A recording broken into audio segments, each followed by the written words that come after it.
ॐ पूर्णमदः पूर्णमिदं पूर्णात् पूर्णमुदच्यते पूर्णस्य पूर्णमादाय पूर्णमेवावशिष्यते। ॐ शान्ति शान्ति शान्तिः। शङ्करं शङ्कराचार्यं केशवं बादरायणं सूत्रभाष्यकृतौ वन्दे भगवन्तौ पुनः पुनः। ईश्वरो गुरुरात्मेति मूर्तिभेदविभागिने व्योमवद्व्याप्तदेहाय दक्षिणामूर्तये नमः। ॐ शान्ति शान्ति शान्तिः। पतित पावनी कलुषभंगिनी माँ गंगा के तट पर संवस्थित विद्यालोक न्यास हरिद्वार से आप सत्संग श्रवण कर रहे श्रीमद् भगवत गीता दूसरे अध्याय का 45वां श्लोक। त्रैगुण विषया वेदा निस्त्रैगुण्यो भवार्जुन निर्द्वन्द्वो नित्यसत्त्वस्थो इंद्रियोगक्षेम आत्मवान। कल आप एक व्याख्या सुन चुके हैं कि त्रैगुण विषया वेदः, वेद से प्रतिपाद्य यह जो संसार है वह कैसा है? त्रैगुण्य विषयक, सत्व रजस तमस, इन तीनों गुणों का जो समझो कि विषय संसार है, उसी संसार को यह वेद प्रतिपादन करता है।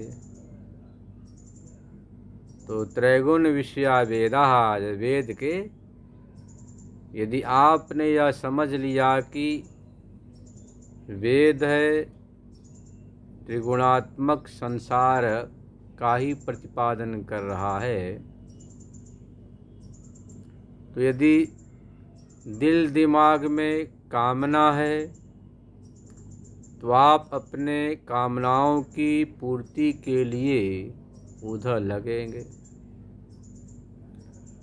और धीरे धीरे जब यह ज्ञात हो जाएगा त्रिगुणात्मक संसार ही विधिक क्रिया का विषय है और वह भी संसार के अंतर्गत है। संसार के अंतर्गत का तात्पर्य है कि क्षीणे पुण्य मर्त लोके विशन्ति। भगवान ने जो बात बताई है, आब्रह्म भुवना लोको पुनरावर्तिनोऽर्जुन माम उपेतु कौन्तेय पुनर्जन्म न विद्यते। यह जो संसार है त्रिगुणात्मक है, ब्रह्मलोक से लेके यह जो नीचे के पाताल लोक पर्यंत, नीचे के अतल बीतल सुतल नीतल तलातल महातल पाताल, ऊपर के लोक हैं भूवलोक स्वहलोक मह जन तप सत्यम। इसको आप 14 भुवन कहते हैं या त्रिगुणात्मक संसार कह लीजिए या त्रैलोक कह लीजिए। ये संसार है, यह आपके कर्मों का परिणाम है। जिस प्रकार से आप कर्म करते हैं उसी कर्मानुसार आपको वह योनियाँ मिलती हैं और आप उन योनियों को प्राप्त करके अपने कर्मों के फल को उपभोग करते हैं। और पुनः जब कर्म क्षीण हो जाता है तो आपको दूसरे जन्म में जाना पड़ता है।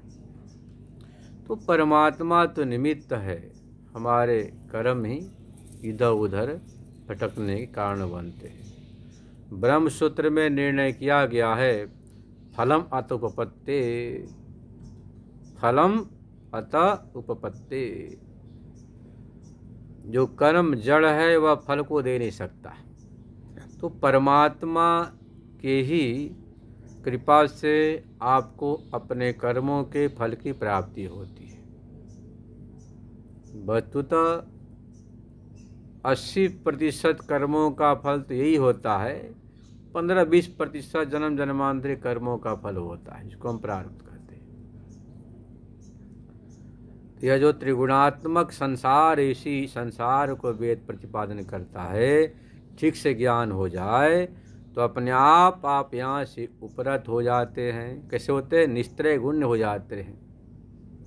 आपका मन त्रिगुणातीत हो जाता है। जिस प्रकार से आप रात को सपना देखते हैं, तो आपके मन में जैसी जो इच्छा होती है, कामना होती है, जिस इच्छा को आप जागृत में पूरा नहीं कर पाते हैं, उन्हीं इच्छाओं, वासनाओं, कामनाओं के अनुसार रात को सोकर आप सपना देखते हैं। तो मन तो दृश्याकार रूप से परिणत हो जाता है। जैसे कि आप दिन भर भटक रहे हैं, बहुत गरीब हैं, और मन में संकल्प विकल्प चल रहा है कि मैं राजा बन जाता, अच्छा महल बन जाता, अच्छी मर्सिडीज दरवाजे पर गाड़ी होती, 4 नौकर होते, बड़ा आनंद आता। तो दिन में तो आप दर दर भटक रहे, मजदूरी कर रहे, पर आपके मन में जो ऐसी इच्छाएं चल रही है, तो सोने के बाद आप अपने आप को राजा रूप में देखते हैं, महल में बैठे देखते हैं, सोने के सिंहासन में बैठे हुए हैं। तो जो मन है, मन की जो तरंगे वासनाएं हैं, दृश्याकार हो गई। और एक आदमी जो राजा है, वह दिन बस होता है गरीब लोग कैसे रहते, कैसे खाते पीते, तो सपने में गरीब हो गया। तो साक्षी भाष्य, साक्षी चेतन आत्मा से उन सब का प्रकाशन होता है। जिसके मन में जैसी इच्छा, जैसी वासना, जैसी कामना जो जागृत में पूरी हो नहीं पाती है, तत्त वासनाओं से वासित होकर रात को सपने में साक्षी भाष्य, साक्षी से प्रकाशित होकर सपनों को देखता है। तो वहाँ पर आपके जो निज इच्छित जो कर्म है, वे कारण हो गए। साक्षी तो मात्र प्रकाशन किया। जैसे दिन में भगवान सूर्य के साक्षीपने में सत्ता मात्र से सारे व्यवहार चल रहे, सूर्यास्त होते ही साधक, संत, ब्रह्मचारी, ब्राह्मण संध्योपासन में, भजन में, चिंतन में, आरती पूजा में लग जाते। किसान, व्यापारी अपने दुकान को, काम को बंद करके घर आते हैं, ग्वाला दूध निकालता है, माताएं रोटी बनाती हैं, अपने अपने काम में लग जाते, उपरत हो जाते हैं सूर्यास्त के समय। तो सूर्य के सत्ता मात्र से आप अपने कार्य में प्रवृत्त होते हैं, और सूर्य के अस्ताचल जाते ही आप कार्य से निवृत्त होते हैं। वो यह नहीं कहता कि तुम ये काम करो, ये काम नहीं करो। ऐसे ही यहाँ पर साक्षी भाष्य होकर के आप सपना को देखते हैं, और जागृत काल में भी आप अपने कर्मानुसार साक्षी के द्वारा ही सारा यह व्यवहार संपादित हो रहा है। पर मुख्य आपका कर्म है, वह तो निमित्त मात्र है। परमात्मा उसकी सत्ता से सब चल रहा है। जिस प्रकार से आप एक कथा सुनते आए हैं कि एक पक्षी पेड़ के टहनी पर बोले जा रही थी, रास्ते से एक साधक निकला, कहा भाई जल्दी चलो, ये पक्षी बोल रहे कि जल्दी जाओ स्नान करो, और क्या बोलो, सीताराम दशरथ। दूसरा पीछे से आया, वह था पहलवान। पहलवान ने कहा, अरे भाई देर हो रही, पक्षी क्या बोल रही, जल्दी चलो, उस अखाड़े में सब लोग तैयार बैठे होंगे, वहाँ दंड बैठक कसरत। पक्षी बोल रही, क्या करो, दंड बैठक कसरत। पीछे से व्यापारी आया, पक्षी तो अपनी भाषा में बोले जा रही, इसने अर्थ लगाया कि पक्षी कह रही नमक मिर्च अदरक, रविवार का दिन है, सब ग्राहक आए होंगे, भीड़ लगी होगी, जल्दी चलो, नमक मिर्च अदरक बोल रही। पक्षी तो अपनी भाषा में बोले जा रही है, पर अपनी तात्पर्यानुसार सबने अपना अपना अर्थ निकाला। ऐसे ही उस एक ही वेद के अपने तात्पर्यानुसार लोग अर्थ निकालकर संसार में लगे रहते हैं।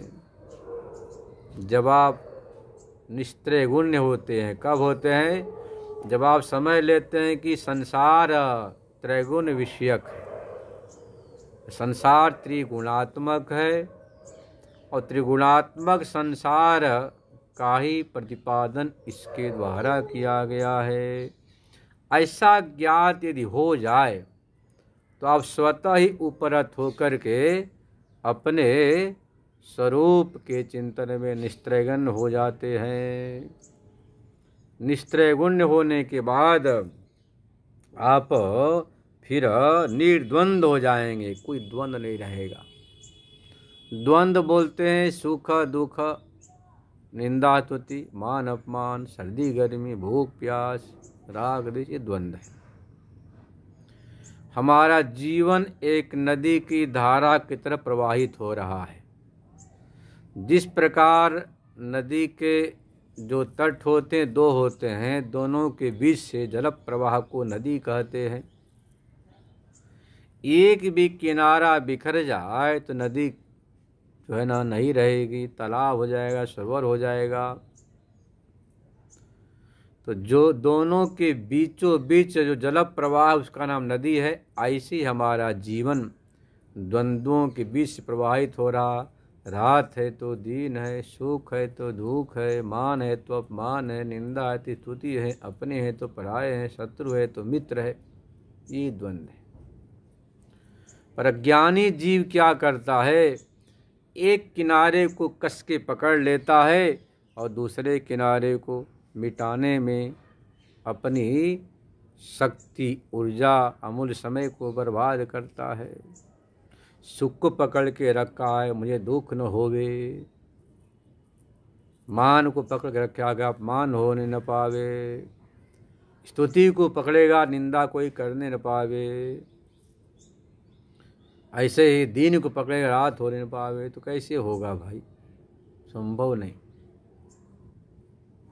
तो ये हमारा जीवन जल प्रवाह निर्द्वंद कब होंगे, जब आप अपने स्वरूप में प्रतिष्ठित हो जाएंगे कि भाई ये जो द्वंद्व है, ये शरीर का धर्म है, शीत उष्ण, भूख प्यास प्राण का, सुख दुख मन का, मैं तो आत्मा हूँ और आत्मा ही निर्द्वंद है।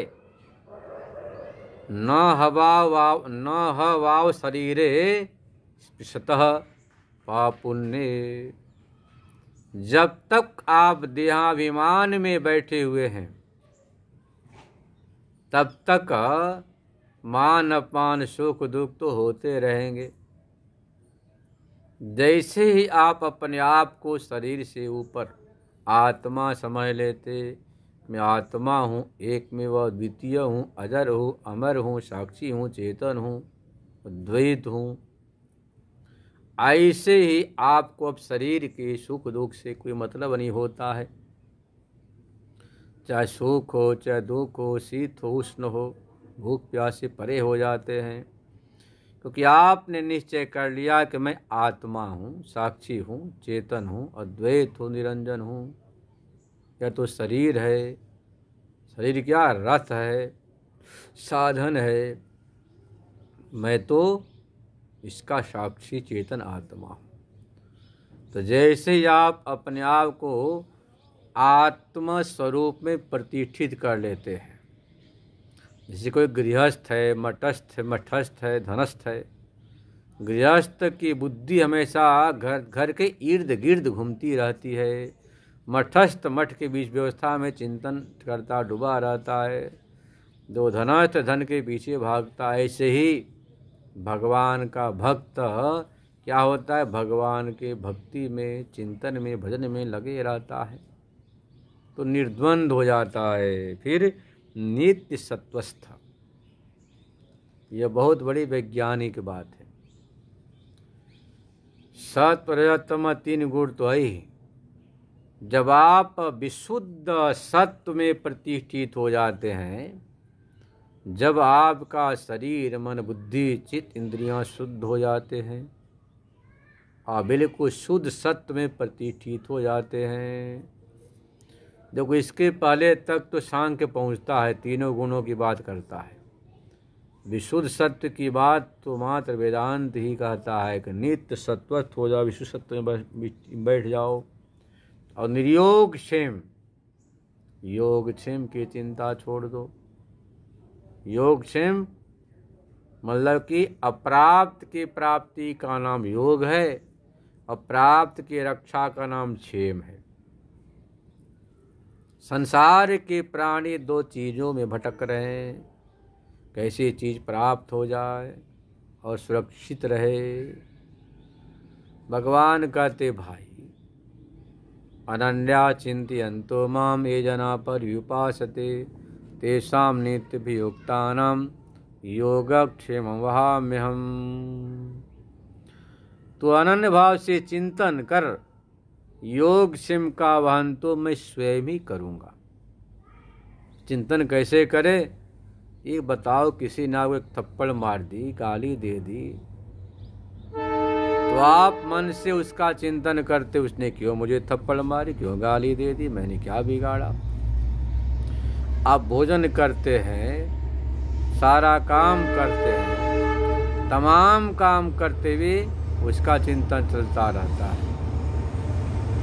ऐसे ही संसार का कोई भी कार्य कीजिए, उसमें भी आपको हमेशा भगवत चिंतन चलते रहना चाहिए। इसी का नाम अनन्य चिंतन है। तो अनन्य चिंतन करने से भगवान स्वयं ही आपकी योगक्षेम वहन करते हैं। आपको संसार में भटकने की आवश्यकता बिल्कुल नहीं है, ये बता रहे। आत्मवान मतलब सावधान, प्रमाद रहित होकर उस चिंतन में लग जाना चाहिए। प्रज्ञानी जीव क्या समझता है कि भाई भगवान की भजन करो खूब धन मिलेगा। अज्ञानी जो है वह भगवान के भक्ति को, भजन को, जप को, तप को, साधना को संसार की प्राप्ति के लिए करता है, धन की प्राप्ति के लिए, पुत्र की प्राप्ति के लिए, पत्नी की प्राप्ति के लिए। जो परमात्मा साध्य है उसको साधन बना देता है, और जो साधन है मकान, दुकान, धन, दौलत, स्त्री, पुत्र, उनको साध्य बना लेता है। एक बार एक किसी गांव में अच्छे महापुरुष भजन कर रहे थे। गांव वाले इकट्ठे हुए, बोले महाराज आप बहुत बड़े भगवान के भक्त हैं, हमने सुना है आप भगवान से बातें करते हैं। एक बार विनती कर दो कि हमारा गांव खुशहाल हो जाए, धन धान्य से समृद्ध हो जाए, हम लोग खूब भजन करेंगे, खूब मंदिर में आएंगे, आरती पूजा में सुबह शाम। संत दयालु होते हैं, दया आ गई। कहते हैं ना, दया बिना संत कसाई, और दया की तो आफत आई। शास्त्रों में स्पष्ट किया है कि भगवत भक्त को अर्जुन के समान एक लक्ष्य होना चाहिए। अर्जुन को मात्र चिड़िया की आँख दिखाई पड़ रही थी, दुर्योधन दुशासन को तो किसी को पत्ते, किसी को फल, किसी को फूल, किसी को सब कुछ। तो द्रोणाचार्य ने सबसे पूछा, बताओ तुम्हें क्या दिख रहा? बोले गुरु जी आप दिख रहे, पेड़ दिख रहे, पत्ता दिख रहे। बोले हटो, हो गया तुम्हारा काम। अर्जुन को पूछा, बस केवल आंख दिखाई दे रही। बोले हाँ, तो लक्ष्य को सिद्ध कर देगा। तो लक्ष्य एक होना चाहिए, भगवान, दूसरी कोई चीज नहीं होनी चाहिए। तो यहाँ पर भी ये दया धर्म के पीछे पड़ेंगे तो भक्ति में बाधा आ जाएगी। अब इधर संत को दया ही प्रार्थना कर दिया। संत की प्रार्थना से पूरे गांव खुशहाल हो गया, धन धान से समृद्ध हो गए। पर विपरीत हो गया, कोई भी मंदिर नहीं आ रहा। कुछ भाई मंदिर क्यों नहीं आ रहे? बोले महाराज समय कहाँ है, घर बनाने में लगे हैं, तो बच्चे की शादी करनी है, तो बच्चे को पढ़ाना है, तो ट्यूशन भेजना है, तो थोड़ा समय मिलता है तो समाचार देखने लग जाते।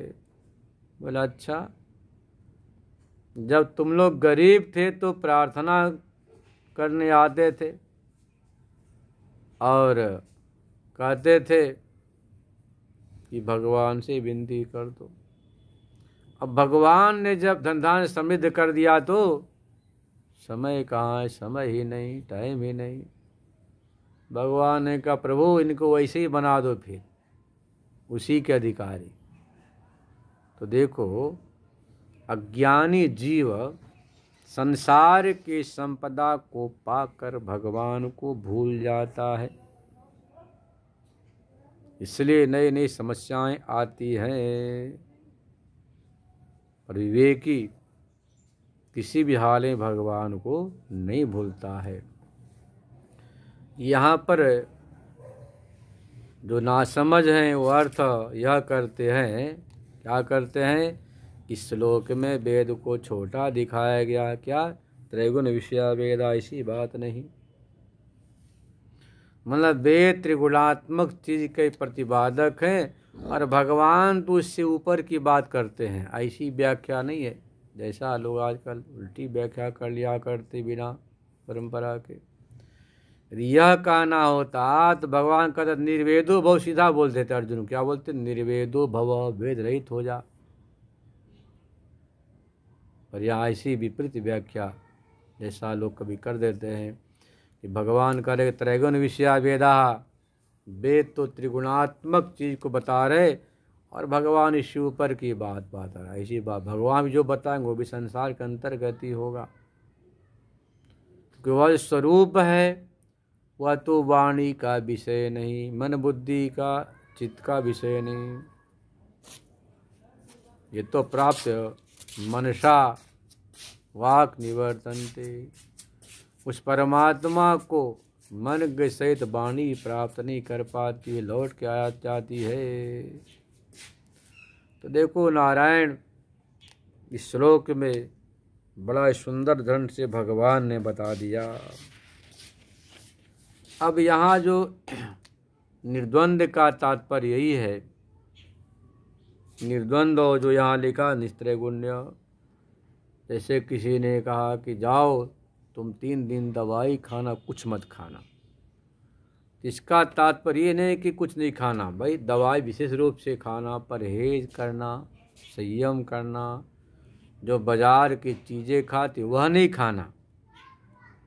वैद्य बोलते हैं कि 3 दिन हमारी दवाई खाना और कुछ भी चीज़ नहीं खाना, मतलब बाजारू चीज़ें जो तुम खाते हो, चाउमीन है, फास्ट फूड, जंक फूड, ये सब नहीं खाना। ऐसा नहीं कुछ नहीं खाना मतलब कि जल नहीं पीना, भोजन नहीं करना।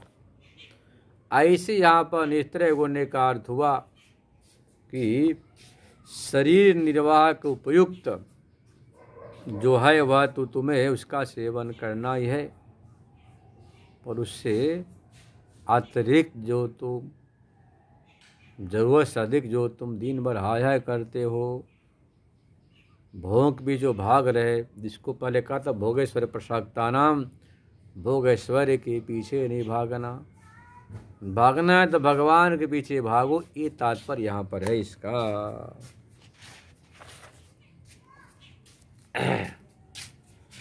यह जो कामना है, कामना से मनुष्य संसार में उलझा रहता है। तो वेद का भी तात्पर्य यही है कि आप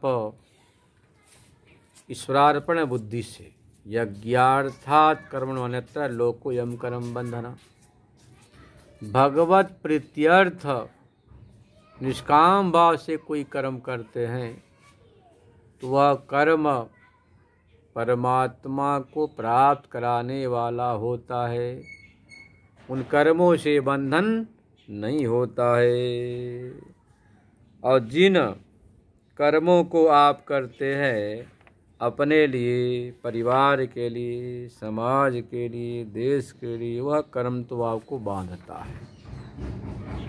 यह सावधान कर दिया। अब देखो योग वासिष्ठ में बार बार, जैसे यहाँ निर्द्वंद लिखा है ना, आता है बार बार पुत्र की, धन की, संसार की, सबकी निंदा की। जो परंपरा से अध्ययन नहीं करते वो क्या कहते हैं, ये वियोग वासिष्ठ निराशावाद है। ऐसी बात नहीं। वहाँ जो निंदा किया, निंदा तात्पर्य नहीं, बल्कि वैराग विवेक उत्पन्न कराने के लिए, तुम्हारी ममता मोह को हटाने के लिए, क्योंकि तुम्हारी ममता मोह इस संसार से है। जब तक संसार से मोह ममता है तब तक तुम आगे बढ़ नहीं सकते।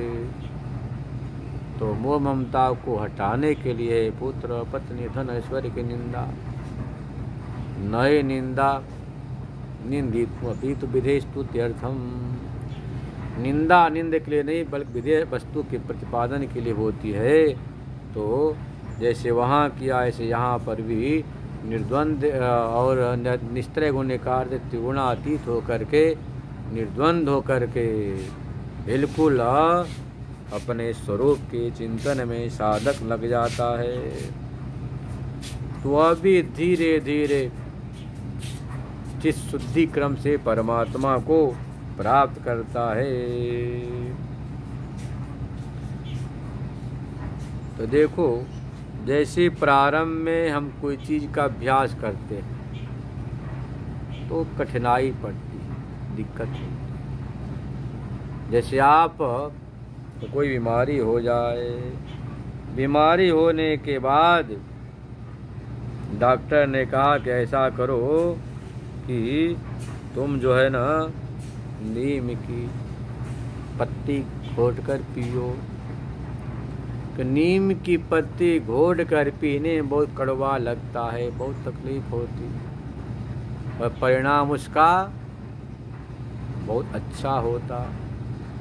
ऐसे प्रारंभ में भले आपको लगता है कि क्या निराशावाद की बात कर रहे हैं, ये छोड़ो वो छोड़ो, है ना, निर्द्वंद हो जाओ। पर जैसे नीम की आप पत्ती घोट कर पीते हैं तो जड़ से बीमारी दूर हो जाती, ऐसे यहाँ पर भी जब कड़वी बात लगती, समझ में नहीं आती है, वही धीरे धीरे जब हजम होने लगता है तो आपके ये स्वास्थ्यवर्धक नीम की गोली के समान स्वास्थ्यवर्धक हो जाता है। स्वरूप में आप प्रतिष्ठित हो जाते हैं। आपका स्वरूप सच्चित आनंद है, तो स्वरूप में आप प्रतिष्ठित हो जाते हैं। शेष कल सुनेंगे। ओम पूर्णमदः पूर्णमिदं पूर्णात् पूर्णमुदच्यते पूर्णस्य पूर्णमादाय पूर्णमेवावशिष्यते। ओम शांति शांति शांति। शंकरं शंकराचार्यं केशवं बादरायणं सूत्रभाष्यकृतो वन्दे भगवन्तो पुनः पुनः। ईश्वरो गुरुरात्मेति मूर्तिभेदविभागिने व्योमवद्व्याप्तदेहाय दक्षिणामूर्तये नमः। ओम शांति शांति शांति।